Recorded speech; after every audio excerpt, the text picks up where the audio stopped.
네, 이란이 차기 지도자 선출을 준비하는 가운데 트럼프 대통령이 강력한 경고를 날렸습니다. 이란 지도자가 되려 하는 모두가 죽게 될 거라고 발언했는데요. 자세한 내용은 국제부 취재기자 연결해서 알아보겠습니다. 김예린 기자. 네, 트럼프 대통령은 이란 새 지도부를 겨냥해 또 결국 죽음을 맞게 될 것이라고 말했습니다. 발언 직접 들어보시죠.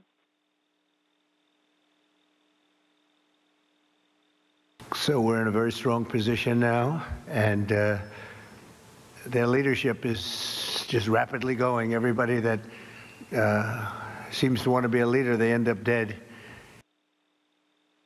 트럼프 대통령은 미친 사람들이 핵무기를 가지면 나쁜 일이 일어난다라고 발언하기도 했는데요. 이란 차기 지도자가 반미와 핵무장을 고수할 경우 지도자 참수 작전을 반복할 수 있다는 경고로 풀이됩니다.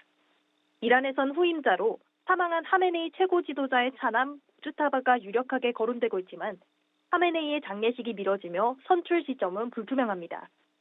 이런 가운데 백악관은 트럼프 대통령이 대이란 공습 직후 쿠르드족 무장 세력과 접촉한 사실을 인정했습니다. 이라크 북부 미군 기지와 관련해 통화했다는 설명입니다. 앞서 월스트리트 저널은 트럼프 대통령이 이란 체제 전복을 위해 쿠르드족의 군사적 지원을 제공하는 방안을 검토 중이라고 보도했는데요.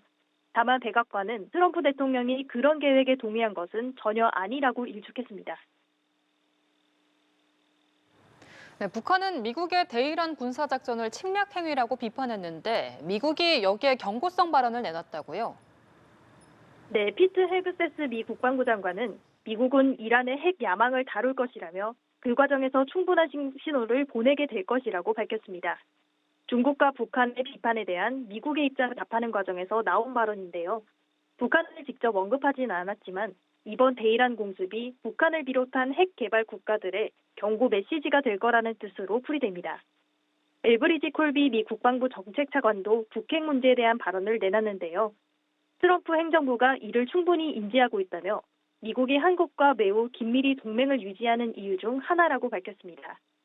캐롤라인 레빗 백악관 대변인은 이란 공습 이후 북한과 관련한 미국의 입장에는 어떤 변화도 없다고 답했습니다.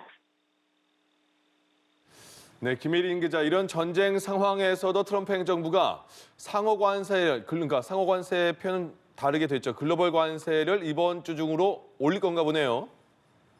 네, 스콧 베센트 미 재무부 장관은 글로벌 관세 15% 인상 시점이 이번 주 안이 될 거라고 밝혔습니다.